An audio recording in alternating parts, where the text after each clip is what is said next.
All right. Hello, everybody. I'm not usually as excitable as Doug about it and everything, but I'm going to turn it quickly over to Joel Blackbird because he's the one that scheduled this and he's going to introduce our guest and tell us what we're talking about because this is all on him if it flops. So go ahead, Joel. Jason is going to be great. So this is Jason Peters. I've been working on Ben Davidson's suspiciousobservers.org information for years, about 13 years on it. And Jason has been doing this since 2008. He's been following Ben. And so I've been trying to invite Ben on the show, and he's doing other types of shows, not prophecy shows. So Jason is an expert at this, and he loves Jesus. He loves God. It's funny. He's been hoping to get on a show like this and, witness. And so what I've been doing over the years is observing Ben Davidson talking about the physics of what's going on in the cosmos and how it's designed, and certain things are signs right now. And then on the other hand, you look at the Bible, and the Bible is not a science book, but it's really impressive in terms of it doesn't deny science, it enhances it. So we'll be Yeah, discussing. absolutely. Yeah, absolutely. So Jason, tell us a little bit about yourself. I'll click you up. And Scott, I don't know how to click him up, so it's just him. I can Okay. do. Yeah. So my name's Jason Peters.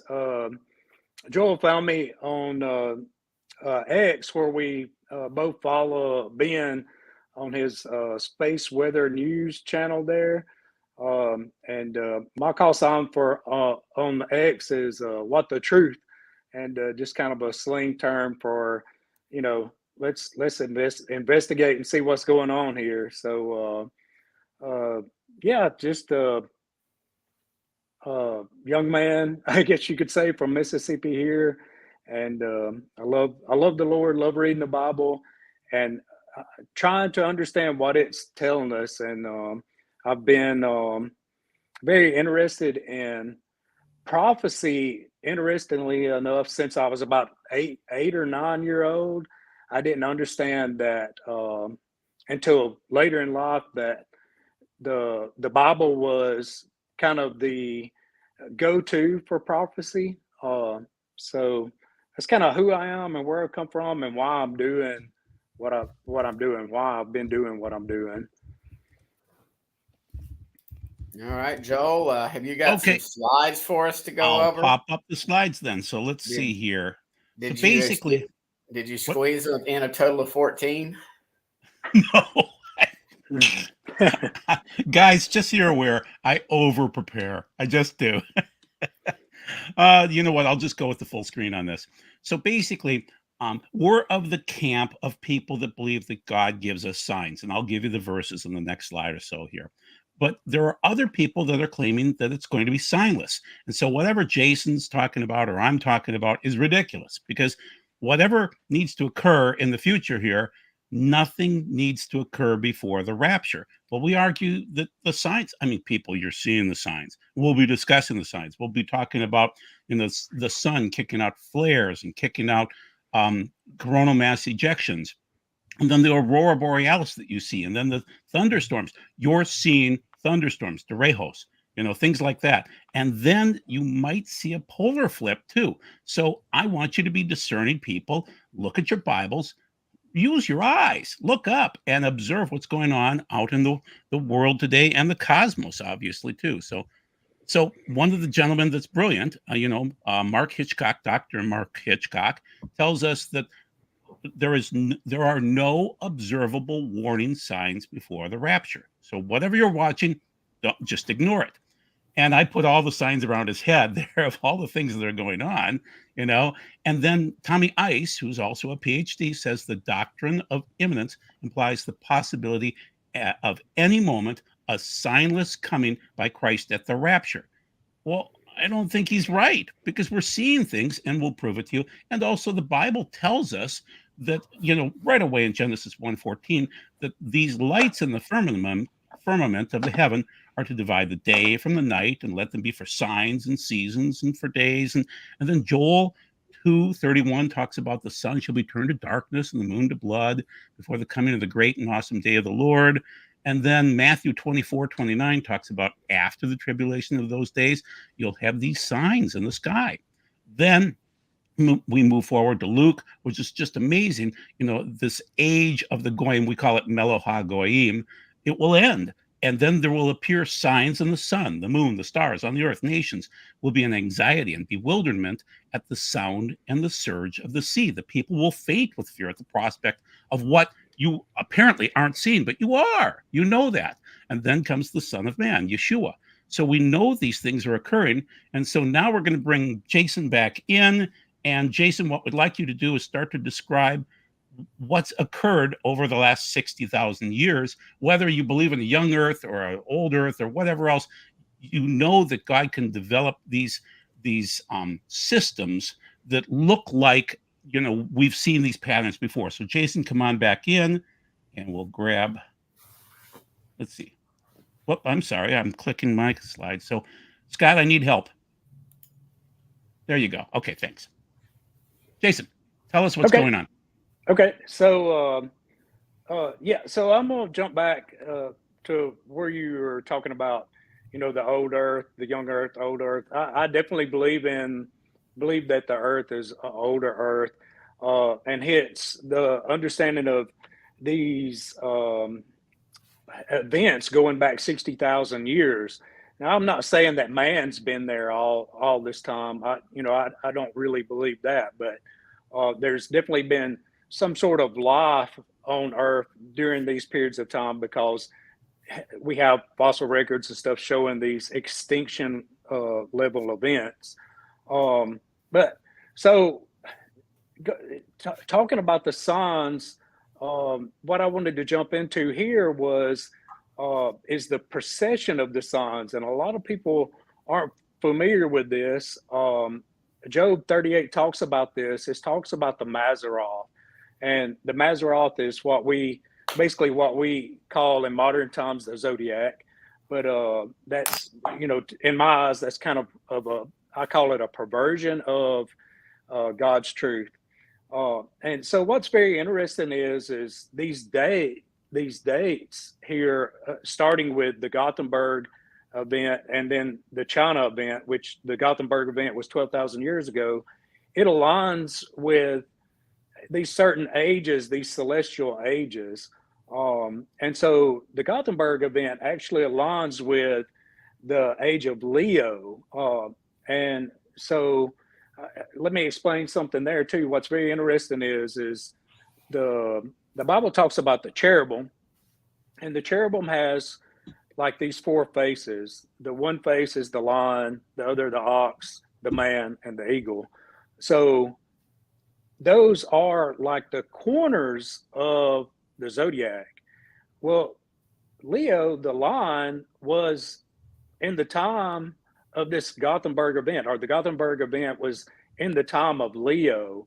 And that was like, of this time was the most major upheaval, the greatest reset to Earth in our, let me say, our era.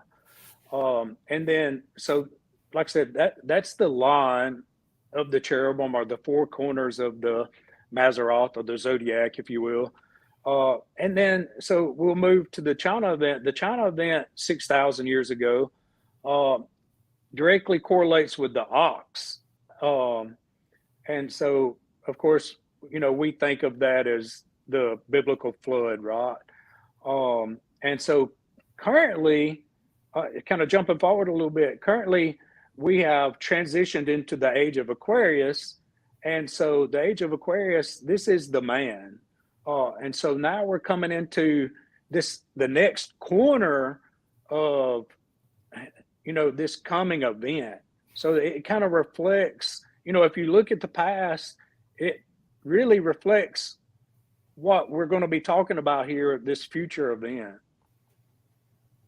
So what you're arguing is astronomy, not astrology, obviously. That's because right. Revelation 12 is about astronomy. And Job That's right. and Job 38 is about astronomy. And obviously Job was a long time ago, and he understood the constellations. So why shouldn't we understand them?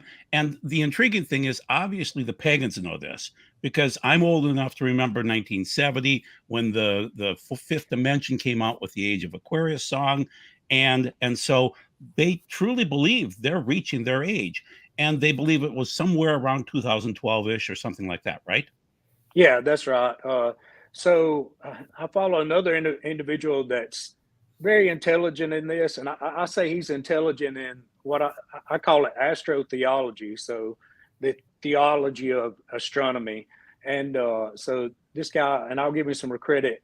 His call sign or name is Arcana Riccardo, and he's from Italy, and so he goes. I can't begin to touch on his knowledge on this, but very, very intelligent. And he says that we began the change into Aquarius in 1980. So it's, like it's a vague point because it's so hard to measure and it's so far away. So it's this vague point, but you begin this change in 1980. We would have like crossed the crosshairs of it, or entered into the next stage in about the year 2000. And so in 2020, you would say that we were, basically fully into the age of Aquarius, or 2021 then being the first year of the age of Aquarius. And what happened around 2020, we can't discuss what it was, but Right. something weird happened in the world, and everything has been different since 2020, 21. That's So, right. Scott, did you have a question? No, I just thought it was the 1980 plus 50 is 2030. So The Scott night, and I look at the windows of possibilities for when Yeshua would return, and it's intriguing, guys. I mean, 2030, 2033, it's in the window of possibilities. Yeah, I agree. Okay. yeah. So let's run through. So basically, 60,000 years ago, what we sense occurred is that there was a galactic sheet that came through the universe, and it hit the planets and it hit the sun and it stuck to the sun. And think of it like a Swiffer, people. Okay. So it's like galactic electrostatic absorption.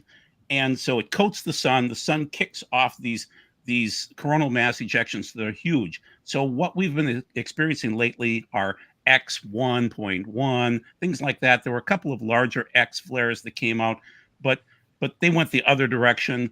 The main thing is it might have been an X80 or an X100, where it would just bomb the world into the Stone Age. And that last happened in 1859. So we kind of know something about it, although we only had, telegraph lines. We didn't really have electricity like we're used to today.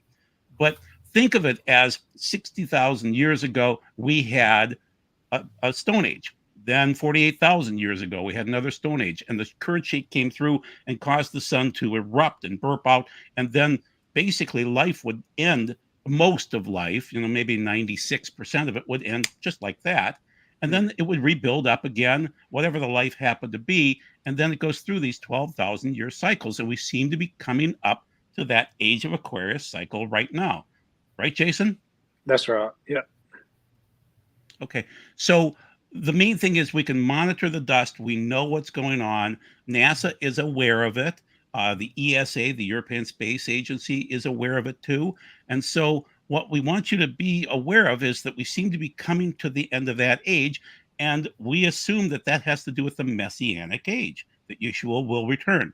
We don't know when. We can't set any dates or anything like that, but Right. it does match up with these time frames. And this is thanks to Ben Davidson again to do the research. But he has other friends. Keep in mind, he has very close friends at NASA, and they'll every now and then break with their standard information that they can give out and tell him, you're right, go and search more for this.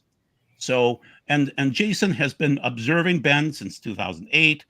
I picked him up in 2011, and he's one of the rare people out there that really understands this extinction level event, or catastrophism, if you want to call it that. Catastrophism. Yeah. Yeah. Okay. So we've kind of covered this, and let me click over here. So basically, I'll explain it a little bit, and then we'll hand it off to Jason to fill in the details. So the sun builds up this energy, and it erupts something that you see literally in 8 minutes, but really the mass, the energy wave that has to come to us takes about 18 hours at the least, to 24 hours to 48 hours to possibly up to 72 hours, depending upon the power of the emission. A small M class would maybe get here in 72 hours, but an X class, like say an X5, might get here in 18 hours. You never know. And so we've had some of those eruptions lately. Then the next slide next to it to the right is the aurora. So you'll see the auroras occur, and that's because energy is being forced in. It's cosmic forcing into our atmosphere. It goes in through the poles and comes back out as aurora first, which is beautiful. But what you don't know is that we've had 5 times of aurora last year. Now, I've been alive 65 years, and I haven't seen any aurora. And I'm up in Minnesota, and at times I've lived in northern Minnesota. And so to have 5 opportunities last year was a record, and it's going to get worse. That transfers into the storms. Have you noticed Houston lately? A couple of times with Houston. Have you noticed both you, Scott, and Jason, you've been hit by storms lately? They're going to be more intensified. They're going to pop up faster and be nastier than ever before. Have you noticed the derecho over the central United States twice now? Also, a week or so after that, you'll get earthquakes. That's the progression. It drives in through the crust, and then it comes out wherever it wants to come out. And you'll notice the earthquake swarms in California on the Mexican border, and oh goodness, Camp Flegrei in Italy. Crazy place. If you're going to watch, don't get excited about Yellowstone. Get excited about Camp Flegrei in Italy, okay? And then the other thing is, you're not going to believe this, people, but the lower middle slide is the South Atlantic anomaly. That means it's literally an open hole. That means, as the Bible would describe it, it's going to be the windows of heaven are opening. That's what's occurring right now. That is real. That is from NASA, or maybe the ESA. It doesn't matter. So that is true. That is real. So if you're flying down to South America right now and you happen to fly through that region, you are getting straight UV and all sorts of other energy coming through. The other thing is, Ben is aware that these pole flips have occurred. And so I live on the 45th parallel in Minnesota, literally right on the parallel. I walk a couple of feet and I hit it. At some point in time, I'll be looking at stars from the 45th parallel south as the poles flip. Yes, and we'll show you the pattern of where they'll go to based on Ben's observations. Jason, what would you like to say? Yeah, so I'll just add a little bit here. The auroras that we see are affected, or what that is these solar storms are affecting our magnetosphere. And the magnetosphere, if you will, is like in layers or like sheets around the Earth. And so as this storm, as this wind and energy impacts that, it breaks and collapses portions of the sheet. And that energy races back to the Earth as a plasma event, or plasma energy in the atmosphere. And so that's what creates the colors based on the altitude that it's at in the sky, creating the different colors and such. So that's what you're seeing there. And so the storms and the like extreme lightning and stuff that we see, these storms intensifying as you were talking about, that's because it's this with the magnetosphere being weakened, and this soma, this hole that's in it, in the magnetosphere, it's allowing more of this energy in, and so where it would have created like a thunderstorm, now it's creating these like ultra violent thunderstorms and tornadoes and high winds and all this. It affects all of this energy that we consider our weather, our climate here. The soma is very interesting, and I'll jump to this because this has been on other social media and stuff. This weird glitch has started happening in the instruments that they use to track the like currents or waves in the ocean.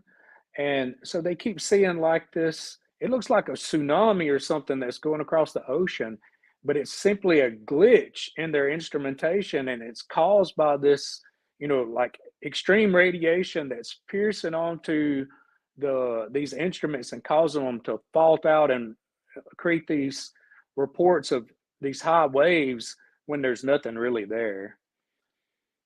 And yeah, so that's kind of what I got to We add are to that noticing those slide. Yeah, fall readings. It's very interesting to notice that. very, You're right. very interesting. And so these surges, so I used to sell copiers and I sell software, and so surges disturb my computers and my Hmm. networks. And Amazon has problems. So Ben has been noting, Ben Davidson, of course, that many networks went down over the last few weeks as we had these auroras. It just kind of tracked with the auroras. The more the auroras, the more the networks are going down. The USPS was down. Amazon was down. Not Amazon, but a bunch of other people.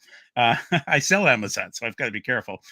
So anyway, the main thing is the auroras are beautiful, but they're also a sign of a sickness in our magnetosphere. And I'll show you that slide in a couple of seconds about it. That's basically your ozone layer. That's where the magnetosphere is. And so let's click it forward to another slide here. And Scott, if you can pull that up. There we go. Okay, whoop. There we go. Oh, what am I doing wrong? Okay, there you go. So it's interesting that we have people telling us that the Jubilee year seems to be coming in 2025 based off the Essene calendar. And come back to us on June 13th. We'll talk about the calendars and have some fun with that and talk about the contrasting styles of the calendars. But the main thing is strong geomagnetic storm reaches the Earth, continues through the weekend. This is May 10th.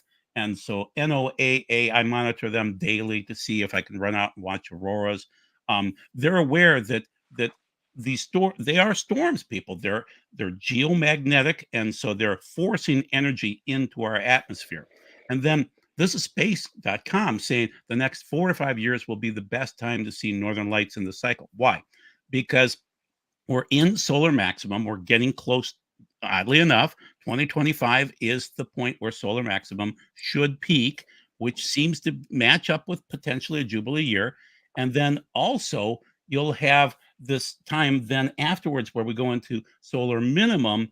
And so you'll notice that the dust doesn't collect on the sun as well when it is at its maximum, when it's really active with CMEs and filaments and all sorts of activity going on the sun, and so basically then by the time we get to 2032, 2033, we should be at a solar minimum, which means the dust could collect even more.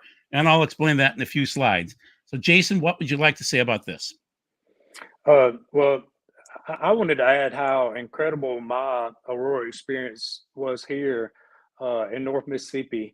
It was just extremely impressive, and it was something that, being able to see that is something that I've thought about a larger portion of my life. What could I do to, get to witness this at some point? And as I followed Ben and began to understand more and more about what's taking place, I began to realize that, hey, I'm gonna be able to sit right here and at some point get to see this. And so that actually took place on May 8th. So that was really, really, really, really impressive. I think I took probably 40 photos or something of the lights and the sky and stuff here.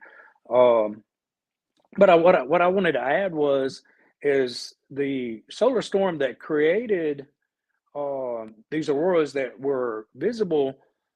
It wasn't like a super impressive solar storm. It should not have created, and Ben says this too, it should not have created auroras that come this far south or in this low of latitude. Um, and just to kind of give an idea of how impressive this was, and Ben talked about this, um, I witnessed in the island country of New Caledonia. They had eyewitnesses there um, of the auroras there, and in their history, even using instruments, they had never recorded seeing the auroras there in New Caledonia. So that's extremely impressive. and that's quite a ways actually south of the equator. So it was impressive enough that it actually went south of the equator, like basically almost wrapping around the Earth. I was on the phone a year ago. So we had a big storm on March 12th and then on March 24th. We actually had a planet killer on March 24th, but it went the other direction. It went from the sun, the backside of the sun. But on March 12th, I happened to call my sister, who happened to be down in New Zealand, and she was watching the aurora, the same aurora that I was going to go out and chase. We Hmm. didn't see much up here in Minnesota on that day, but it's interesting to note that you've got aurora coming from both poles. And sorry, flat earthers, it works Yeah, better in the round earth. right. Yeah, and also like we see, we know of what we see here, but a lot of people may not take into consideration the auroras and stuff that are taking place on the opposite side of the earth that we would just read about in the news but not visibly be able to see. So they actually happen a little bit more often when you take that into consideration than what we just imagine or think of. Okay, let's move on to the next slide here. And there we go. So I want to point out that the Houston storm was nasty, and they're getting another one too. But this is the storm on 5/16 of 24, and so left 7 dead. Think about that, and buildings shattered. It literally blew out the windows. What we think occurred is that it was literally like pressure coming in from our cosmos into our atmosphere and just blasting. It was Jason. Do you have any comments about what you think occurred on with Houston? No, I don't know exactly what took place there. I know that was a super, super extreme event. Um, I just know that um, these storms, they affect the global electric circuit, and it supercharges that. And again, and we'll talk about in a minute, as you described, as the magnetosphere weakens, it allows that energy to penetrate deeper into Earth. It affects the other layers of our atmosphere, the ionosphere and the troposphere. It affects those even more so than it would. And so it just super energizes again these storms, and creating these events and these types of weather that we've never even really seen before. We might not understand. There's a question from Cynthia. That is crazy. I live in hill country of Texas and the winds here are crazy. You should notice increased winds. You should be more aware, more careful, because not only the winds on a consistent basis, they'll be up maybe 10, 15% higher than normal, but the gusts at times. When you have a CME coming through and the auroras have happened, say, the week before, although it used to be a week delay from auroras to thunderstorms, it's sometimes 3 and 4 days now. It's faster. Okay. So just be aware of that it's going to happen faster and more dangerous. And so I wouldn't want to go out on a cruise right now. And I'd be careful at times with flying. If there's auroras coming, I wouldn't go up and fly, guys. Be careful. And I think I talked to either Ben about that or somebody else, that it's not a good time to fly if the auroras are busting loose. Okay, Jason, any comments on that? Yeah, no, I don't have a comment on that. Okay, let's I, look I at the. mean, isn't Okay, this Scott. easy? It's global warming. I mean, that's what I'm being It, sarcastic, Jason. yeah, Yeah, no, yeah. it's cosmic, guys. Well, It's the it sun. is, but it's cosmic. Okay, so on the right-hand side, we've got the second destructive derecho in the week slammed central U.S. with 100-mile-per-hour winds. So Houston was up to almost 120 miles per hour. These are 100-mile-per-hour winds. According to Ben and other sources, we will see a level 6 hurricane come through this year. Okay, so what 4s are like. Scott, do you remember Mobile and New Oh, yeah, Orleans back in 2005? yeah, yeah. Much worse Opal than and that. Frederick and I'm very familiar. We always lived an hour off the coast, so we didn't worry about it too much. So Well, I've had vacations down there, and it's frightening what what has occurred and what will occur, and baseball-sized hail. You'll also notice larger hail coming, and just more frequently. And unfortunately, they're in Tornado Alley, so it's just going to be worse there. And I feel so sorry for them. Continuing on. So what you should notice then is more earthquakes. So the first week you have aurora. The second week, well, actually, the first week you have the CME coming in, the solar wind coming in from the sun, and then a few days later you have the auroras.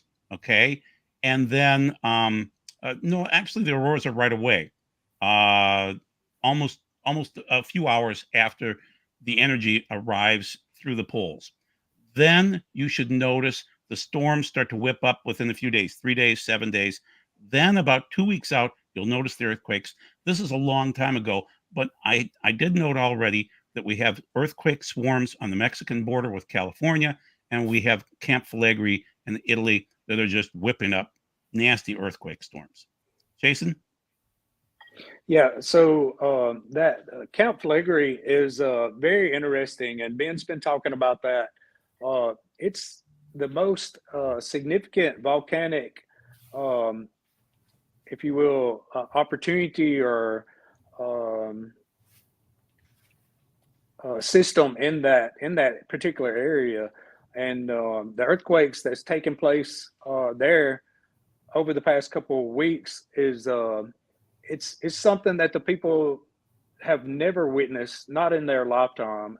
Just like us witnessing or seeing these auroras and these storms, they've seen this uptick in earthquakes that are just really unusual.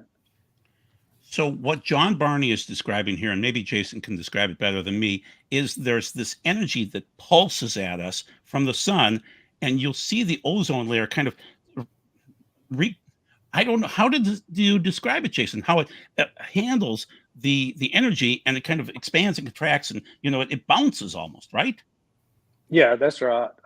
So with the earthquakes, so there's an atmosphere below us too that is not like the atmosphere. It's these crustal layers, the mantle, so that is excited by this energy as well, and that's the reason, like you're saying, it takes maybe 2 weeks for us to see these earthquakes. It takes a little bit longer for that um, the earth, the layers of the earth to be excited by this energy, and then, like you said, it'll release that energy, kind of wherever it chooses, or at these weaker spots, it'll release that energy as an earthquake. Okay, and continuing on then. So the poles. So basically, what happens is the North Pole was heading towards Canada for years there, from about 1950 to 2000-ish, and then suddenly it stopped, and then it started moving the other direction towards Russia. Now, if you wonder why Russia is invading Ukraine and other places, it's because I believe the North Pole is heading that direction, and Ben is the one that touts that the most. But NASA is aware of this too. They know the poles are moving. The South Pole is moving too.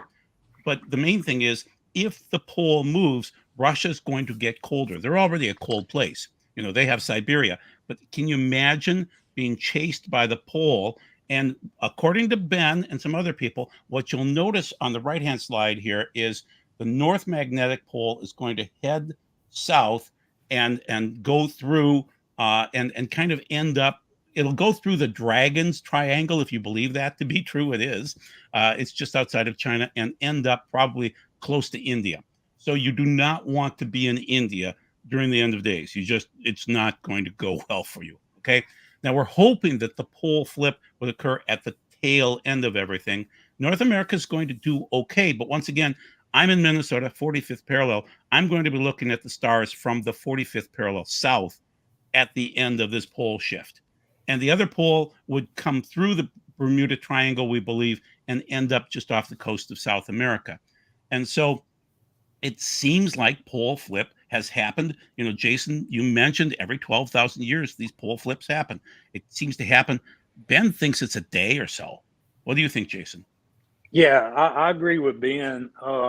like I said, I'm no like astrophysicist or anything like that, but just based on the years of hearing Ben talk about what's taking place, it'll take place in about a day.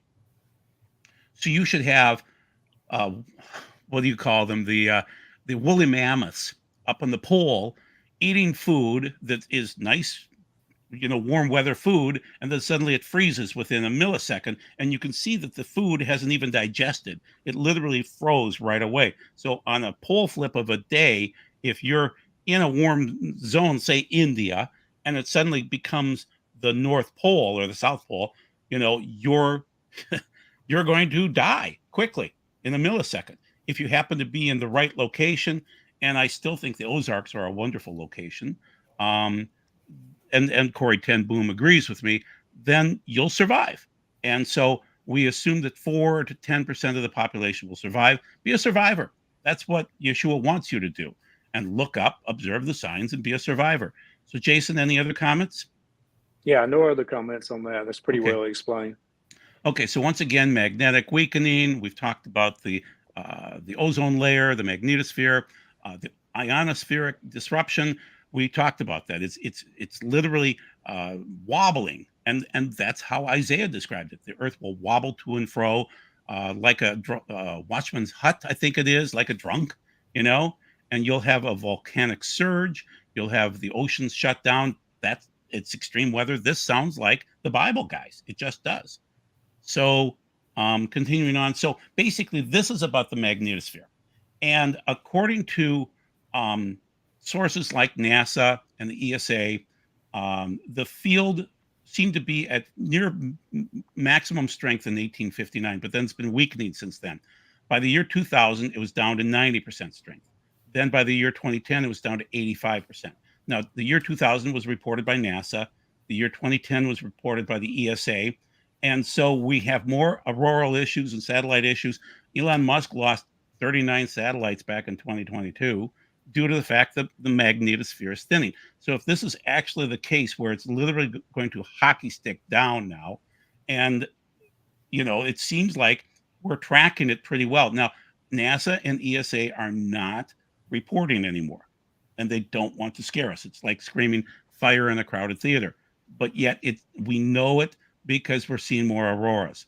So we know the sun is not giving us more energy. It's typical for a solar maximum.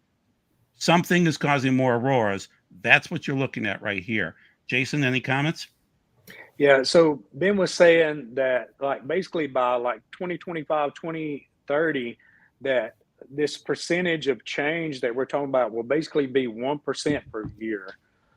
So in a 5-year period of time, you'll lose 5% of the magnetosphere.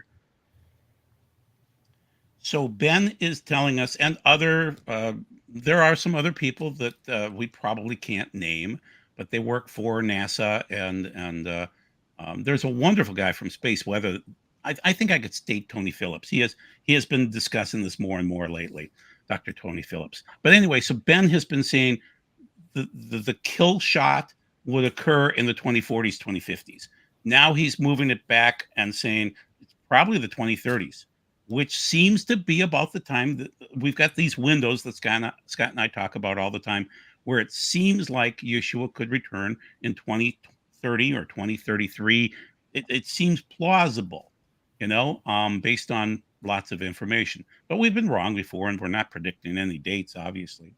So the main thing is these are reported. I don't have the reports with me right now, but I can show you the report from the ESA and the report from NASA that are stating the 10% drop, the 15% drop. And we know ESA was the one that stated it is dropping faster, like Jason mentioned. So anything else? Otherwise, I'll move forward. Okay, so what does this mean, this magnetic excursion?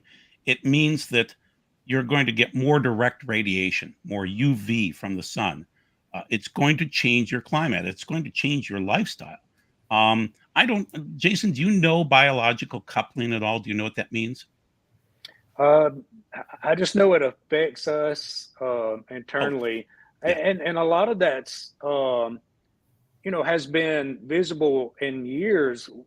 There's an uptick in, heart related conditions and stuff when we have solar storms.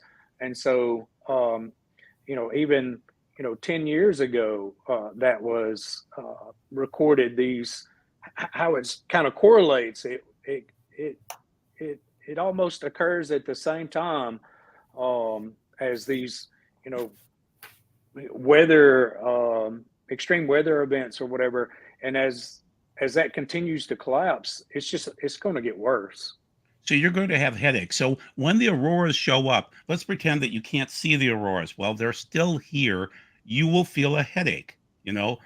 Whether real or imagined, it should occur for a lot of people. Your fillings should bother you too, and other things, knee aches. If you have metal in your body, you'll probably feel that. So that's the biological side of this. And also, according to Ben and some other people, you will feel dumber when the solar energy hits. It's just okay. So we have electrolytes that we need to survive, and we need salts and things like that, water and salts. Well, it's going to cause problems with us. We won't think as clearly, and animals will lose navigation. You will see birds flocking, and what they tend to do is not flock when there are aurora discharges. They would sit in one spot. They can't flock. They can't migrate because they've lost their navigation. And satellites will fall from the skies or just burn up. And then of course, so that's navigational. And then technologically, you're going to notice computer issues. You're going to notice web issues. Networks are going to come down when these auroras hit. Jason? Yeah. So there's even a possibility, if there's a strong enough solar storm, that the our power sources or whatever could even fail. It would actually set the power lines on fire. They would just burn up. You're right.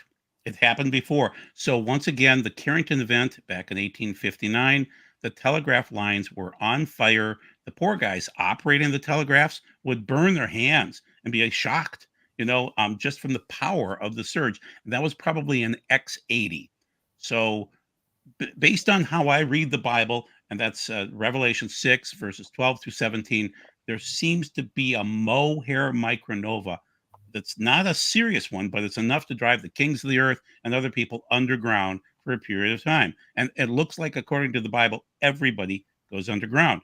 So at some point in time, you're going to need to, what you'll do is just dig up your backyard and build a sod house. Just get 8 inches of sod above your head. And keep in mind, you'll need protection from all 6 angles. Underneath you, obviously, because you just dug up your sod. Above your head, but all 4 sides, north, south, east, west, because it's going to literally come in at us and then surge from side to side at us. Jason, any comments? Yeah, no comments on that. Okay. All right. So basically, and you'll know when that occurs because the Bible tells you everybody will know about that sign. Rich, poor, slave, free, everybody, kings of the earth, everybody will know. So when that occurs, it's biblical. Okay. And the odd thing about it is that people won't acknowledge Yeshua and God in heaven, but they will acknowledge the wrath of the Lamb and the one seated on the throne. So it's interesting how the wealthy, the rich, the kings, they'll probably just acknowledge this was a God shot, and now we're going to go back to business as normal and treat people horribly. The one thing that I would add to that is, based on some other research I've done, it seems that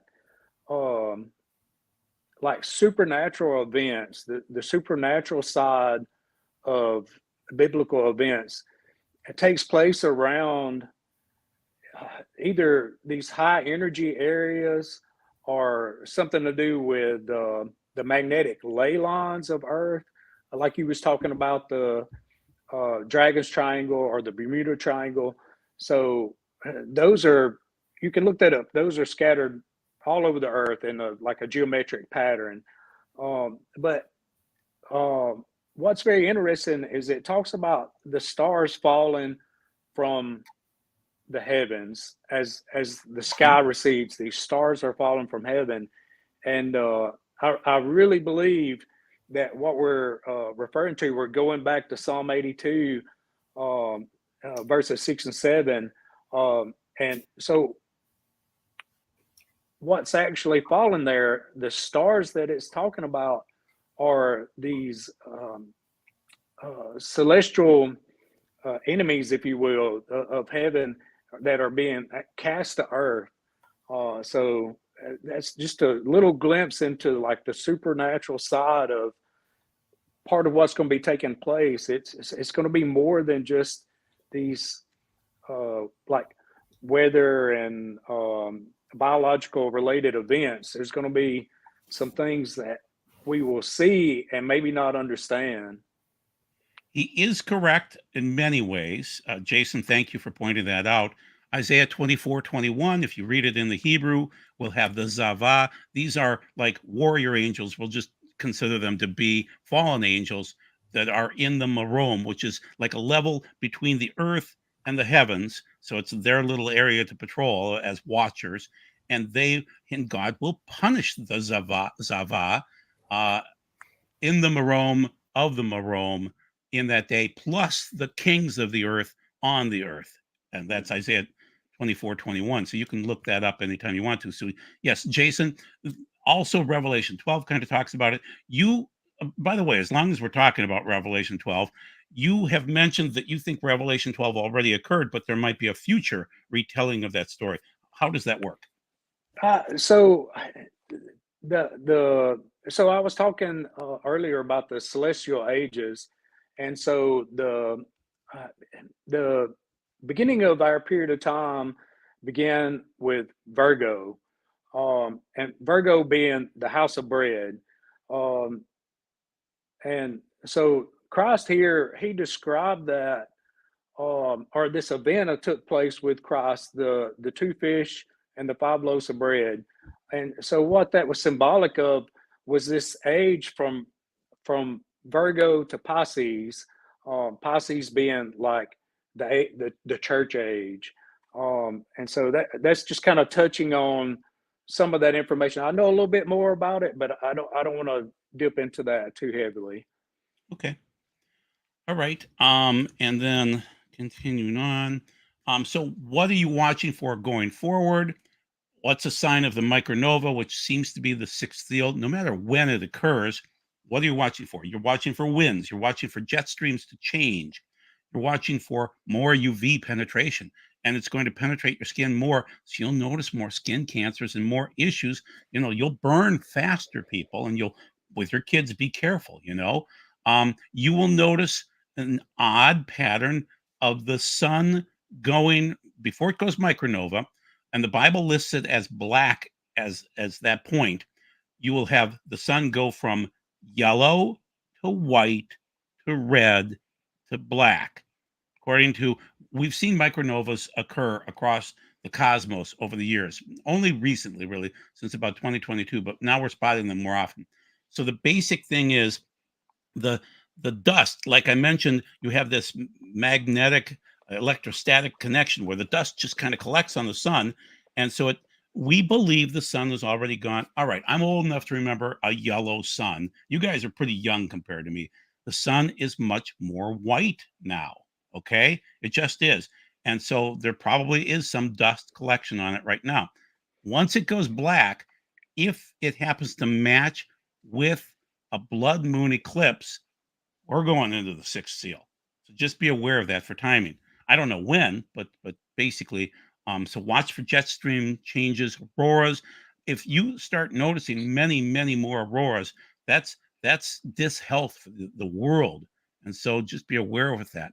Yeah, here you go. Ingrid, let me just pop this up real quick here, show it. Ingrid, thank you for agreeing with me. Two witnesses there agree, Joel, that the sun is now white. It is a different color than it used to be. It just is, guys. So thanks, Ingrid, for that.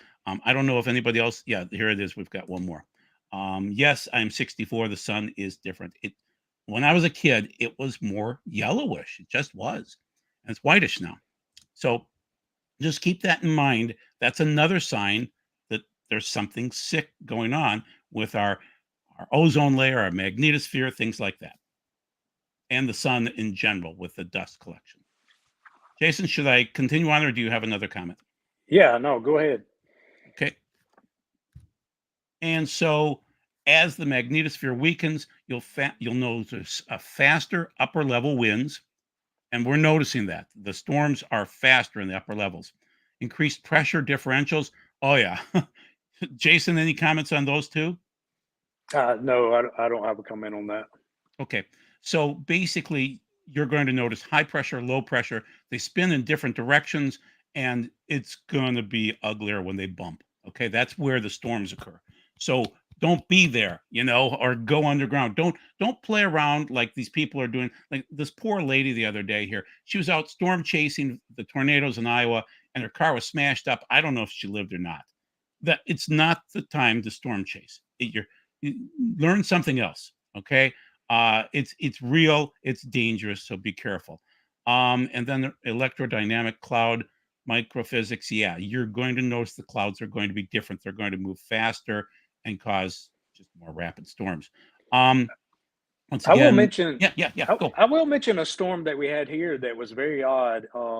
Back like early spring, we had a storm here. I've lived on the same property for my entire life, 40 plus years, and we've never had a storm here uh, with any magnitude whatsoever come out of the north.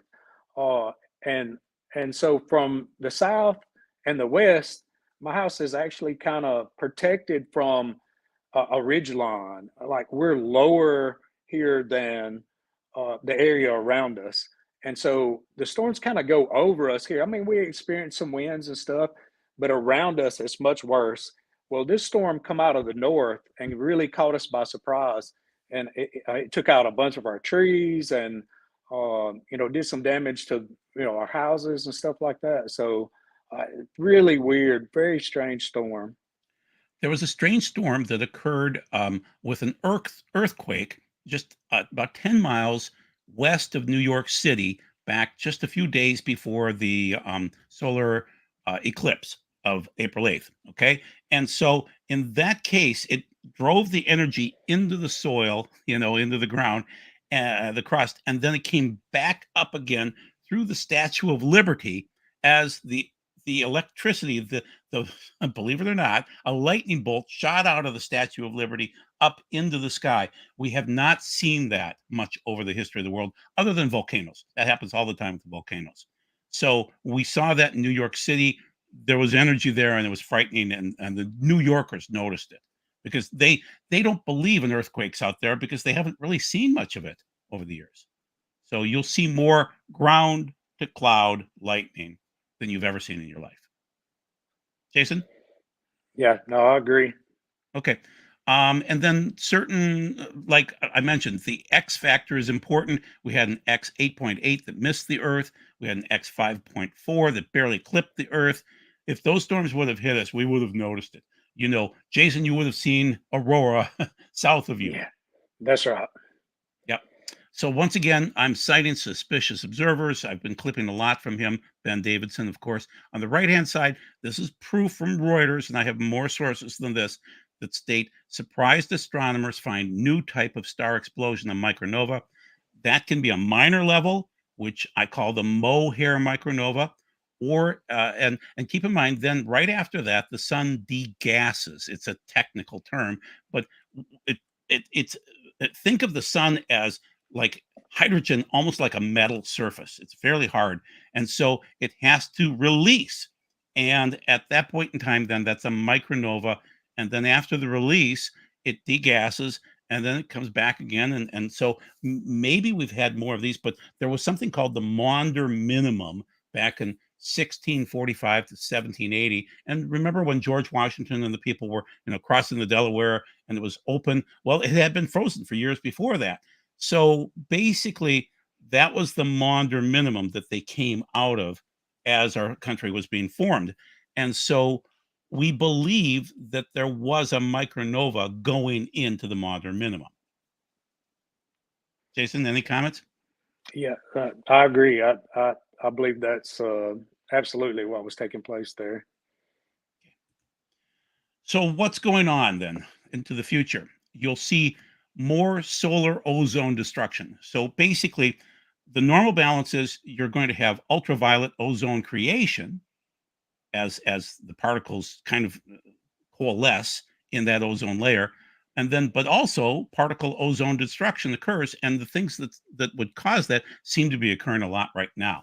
Okay, so you'll have more solar ozone destruction, more solar forcing of heat, more solar forcing of precipitation, solar forcing of wind, solar forcing of lightning, solar forcing of storms, solar forcing of enso. I don't, Jason, do you know those terms? Not familiar with those. No, Okay. More solar forcing. And then solar forcing of Hadley cells and Walker circulation. Do you know those terms? no, I do not. Okay. You know, we listen to Ben and we try to pick up on things, but Yeah, I have not researched those at all either. yeah. So It becomes so much to go back and check into. So you kind of pick on the parts that you are more interested in. you're right. I'm a Bible nerd. I'm just trying to take Ben's information and remember that Ben wasn't really a believer when he started out in 2008. And Jason, you can speak better than I can on this. He's been Yeah, moving our direction. yeah. He is definitely moving in the direction of being a believer. He has to be searching. He's made several comments about there being a creator that all of this had to have some designer to work the way everything works. And I'll mention that as I went out the past umpteen weeks ago, 2 weeks ago now, to Stillwater area, the boom site we call it, and watched the auroras at a park. I tended to gather a crowd because I would quote Ben Davidson and other physics professors too, and so people would listen. And it wasn't a ministerial time frame. I mean, I wasn't throwing the gospel at them or beating them up with a Bible. I was just basically mentioning, here's the physics of it. Here's what's happening. It seems to be biblical. And the people would look at me and say, that's biblical. And they would get it. And so it increased their faith, so to speak. Right, Jason? Yeah, I agree. They like watching my social media and the comments that people were making. Um, in a very pleasant way. They're making these biblical comments, but I think not understanding the future of these top things. People don't know what's coming. And we don't Yeah. want to scare people tonight. We want No. you to increase your Right. faith. Right. You Right. know, praying to Jesus is important, and remembering that our Father will determine when he returns. That's what we need to be aware of as things get worse. But we knew this already. We knew Jesus was returning, and we knew there would be signs. I mean, he mentioned all the signs, and I cited a couple of them. The main thing is, I don't want you to believe the people that are saying there are no signs, there will be no signs, there will be the rapture, and that's it. Guys, you need to be aware that there are signs, and just like if you see, well, okay, this is a Navy term, but red sky at night, sailors delight. Red sky in the morning, sailors take warning. Jesus kind of cites that to his guys because they're on the Galilee, and that's a big enough lake that if you get hit by a storm, and they were hit by a storm, they should know better. So the main thing is Jesus does kind of paraphrase that naval line, and we should be aware of the signs and not go out on a boat fishing on my lake Mille Lacs, say when you're 18 miles out and the storm's coming fast. It'll be dangerous. Okay. Or for you guys, the ocean, be careful. Okay, so this is a slide that I created to show you the sixth seal. And Jason, I don't know if I showed this to you at all, but it does show down below the sun going from yellow to white to red to black. And so the sixth seal talks about the fact that you would have a blood moon eclipse matching up. And now the lady in the middle is wearing a mohair sweater. Yes, that's in the text. It's trichonos in the Greek. And so that is, and keep in mind, the Greek is right next door to Turkey, and the mohair sweaters, the Angora sweaters, come from Turkey. And so John would have known about this type of a goat. Okay.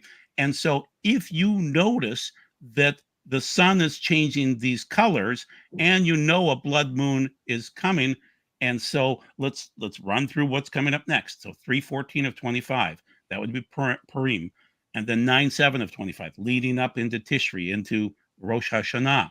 Then 3:3 of 26, we'll have another blood moon eclipse. Then 28, then 29, and then off to the far distant side, 32, a couple of them there. It's a tetrad, not on the Jewish festivals or on God's festivals, but in 32 and 33 we'll have 4 of them. If those activities sync together, you would have the 6th seal. Now, I'm not predicting any days, but I'm just telling you, based on what I see in the Bible, it syncs. Jason, any comments? Yeah, I wasn't familiar with this slide until you sent the update, and I don't have any specific comments on it, but it makes a lot of sense. It makes a lot of sense. So you're going to know, people. You're literally going to know when the 6th seal occurs. It's not the doctrine of imminence. It's the doctrine of just reading your Bible and realizing the physics behind how the sun can turn from yellow to white. And everybody is all agreeing with me. It's turned more white, then to red, then to black. And if we come up to a time when the moon is eclipsing and you have that occurring with the sun, that's the 6th seal. So you'll need to go underground. You have to. You would die. And everybody does anyway, according to the Bible. Jason, any other comments on that? I think that's it for my slides. I think I left that one for the end. Oh, no. I do have 2 more slides, so we'll run through these. So basically, this is kind of capping up everything. We're at 8 o'clock right now. We've talked about geomagnetic reversals, the pole shift. We've talked about crustal shift and earthquakes that should occur. Also, meteorites. We didn't really talk much about meteorites. Jason, any comments on meteorites? So meteorites, I will just briefly touch on that. So the magnetosphere also basically protects us somewhat from this space debris, if you will. Right. And so as that continues to collapse, it creates more of an opportunity for these space debris, meteorites, for them to enter Earth's atmosphere, and then not necessarily burn up. They may actually impact Earth because there's not as much energy there to burn up these objects that are falling towards us. Are you familiar with the 1908 Tunguska meteorite? To some degree, yes. Okay. Horrible. Not a big meteorite, but horrific in terms of the damage. And it didn't even touch the ground. It exploded over. It basically exploded into the sky and destroyed an enormous spot of timber and left a depression in the earth. So yeah, that and in the trumpets that will have progressively larger debris coming in from the sky, from the cosmos. Right. Yeah. Okay. According to Ben and other physics professors, the sea will surge and slosh as we have this pole shift. The coast will be wiped out. So Florida is not going to be a place to be. Okay. California is not going to be a place to be, especially on the coastlines. You'll want to be in a safe zone, and you'll just pick up whatever you can and get to a safe place. That's about it. Anything, Jason? Yeah, nothing on that. Okay. More volcanic activities. There will be a nuclear World War III at some point in time, because you can see it right now. I mean, you see the signs of that every day. Russia is angry with the United States. China is angry with Taiwan. There's the Ukraine war. There's Israel versus Gaza, where you guys are noticing the war drums every day. And the odd thing is that people are pushing for it. I mean, I don't want World War III because I understand that my children would have to fight in it, and I don't want that to occur. But it's happening. Comments? Anything, Jason? Yeah, I don't have anything else. Okay. You'll notice more crop failures, more hunger. Now, these are actually, all 4 of these are from Revelation 7:16. As the saints come out of the Great Tribulation, they were hungry during the Great Tribulation. That's usually caused by crop failures and things like that. They will thirst, and there will be less clean water coming out of the Great Tribulation. The sun will be dealt with them. Now, the funny thing is in the text, it says fall down technically in the text, and no one wanted to translate that because that would assume that the sun would fall on the out of the sky and literally fall on our heads, and that can't happen. But UV can fall on you, and a micronova can fall on you. Jason, any comments about that? It's going to be an impressive event. Yeah. And then there will be global warming, but there will also be cooling. There will be areas that will be warmer and drier, and some areas will flood. You'll just notice strange things. And then, of course, they're trying really, really hard to have an economic collapse. These are extinction level events, but there's many of them coming at us right now, not just one or two. And so, according to Ben, these are his list mostly. I cite quotation marks and then Ben's name. There will be more wars and crimes and fights. Just people will be kind of more hysterical. And the Bible talks about it. I mean, I kind of read that verse, Luke 21:25, where it described leading up to this tribulation, you will just have wars and crimes and fights, and people will be going crazy. You'll have technological issues with your electronics and satellites. Satellites fell out of the sky with Elon Musk back in 2022. Meteorological, weather, electric storms, things like that. Seismological, as we've mentioned, earthquakes. Physiological, which Jason, you covered, more heart attacks and strokes, right? That's right. Yeah. Panics Physiological. and anxiety, and just panic, like out of nowhere, not understanding why you're feeling this way. Yep.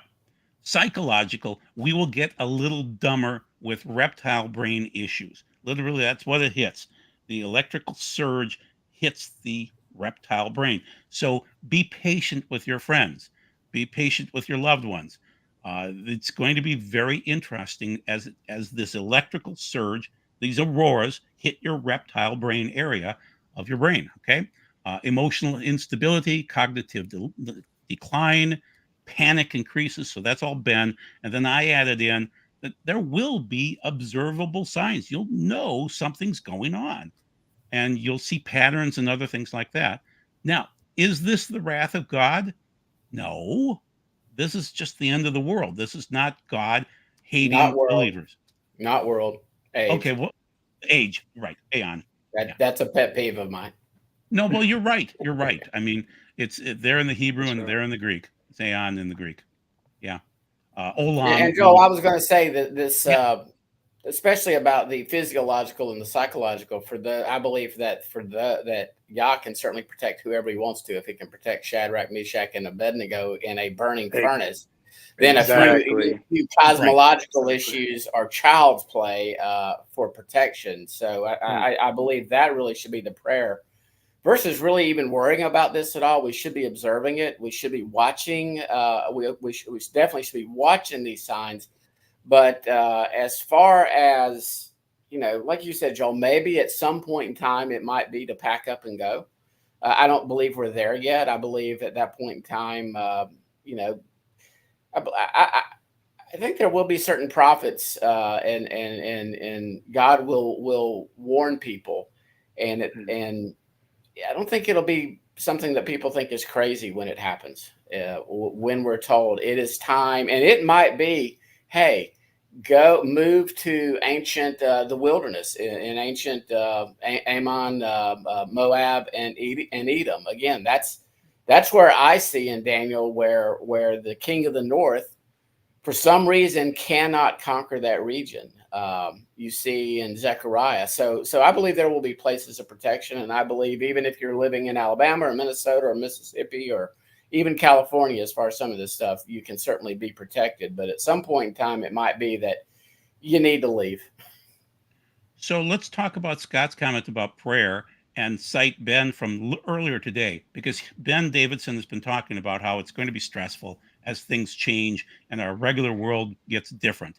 And so his comment is, for some odd reason, prayer works on refocusing the brain back on what's good. So don't think of yourself during this time frame. Think of God. Think of God protecting you, and it does work. It literally works, people. And also, according to Ben, this is almost unbelievable. It heals the ozone layer somehow. He claims that. So we'll see. But He's claiming that prayer does benefit your emotional issues dramatically. So if you're feeling stressed out, pray more. I agree. Okay, so is it the birth pangs? It seems like it. Are we able to declare any time frames? No, not at all. I'm showing you some interesting things. Um, we know something's happening. What I want you to be able to do is look at things, come back, and you can ask me more details, or you can watch Ben Davidson every morning at 7 o'clock in the morning Central, and you can talk to Jason too. The main thing is, he's my second witness on this, that what we're talking about is actually factual, and it seems to be increasing, right, Jason? That's right. Absolutely. And so it's observable, it's scientific, and so the Bible is not a science book, but it does make the Bible look truthful, right, Jason? Yeah, it does. So the interesting thing is, as I've spent time with people watching auroras, they've come to a better faith, a better place as a result of realizing the Bible is true. This is observable, it's testable. You can sink your teeth into what's going on in the world and realize God's there and in control. Jason, would you like to say anything before we leave? You referred to me if you have other questions or would like to reach out to me in some way. The most reliable way to touch base with me would be on Twitter or X, and look me up on there. It's What the Truth, WHATHATRUTH, What the Truth. That's how I found you. And then the other thing was, I wanted to have you mention, Jason, how you felt God was telling you that. So when I reached out to you, you felt, what was it? Would you describe that situation? Yeah, I would. I was reading one of your comments on one of Ben's comments, and I felt the need to respond to your comment. And so as I was responding, I heard the Lord speak to me and tell me that I would get a response from that comment. And so I made the comment, went on about my business, and then like 2 hours later, I received the message from you about this opportunity. And like I told you, because of the word that I had gotten previously, I knew I couldn't turn down the opportunity. He put this in front of me for a reason. So that's why I'm So, here. God gave you the opportunity to discuss this tonight, and God's giving the opportunity to other people to witness to other people about what's happening in the world. So rather than being fearful and hysterical, you can handle it like Jason and realize this is what Jesus promised, and we're just going through those bumps, those birth pangs, right? Yeah, we should be blessed. We should feel blessed to be witnessing the things that are taking place. There you go. That's a wonderful statement. I think we can leave it with that. Do we want to plug any of Doug's stuff or anything like that? You're in mute. I was going to say that's up to you. Plug away. I don't know how to plug Doug's stuff. I don't. You know, he's I'm got not. Regenesis I'm code. not much of a plugger, but yeah, if you're interested in really some good books, corrupting the image 1, 2, and 3.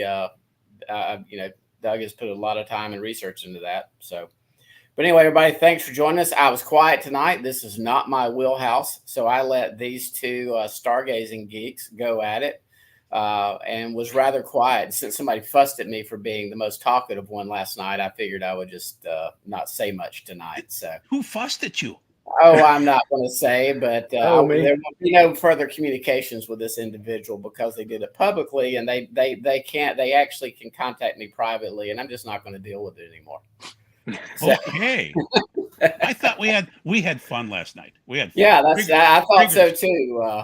But so anyway, everybody have a blessed evening, and hang out just for a second, Jason, and we will see y'all next Thursday on this show, and then on Wednesday we're gonna myself, Jeff Friedlander, a friend of mine who is Jewish, and then Tony Robinson, who is African American. We are going to be discussing the nonsense of African-onlyism that is permeating a lot of the Hebrew uprooter community in which they are claiming they're the only true Jews, the only Israelites, and the Hebrews. So we'll be dealing with that.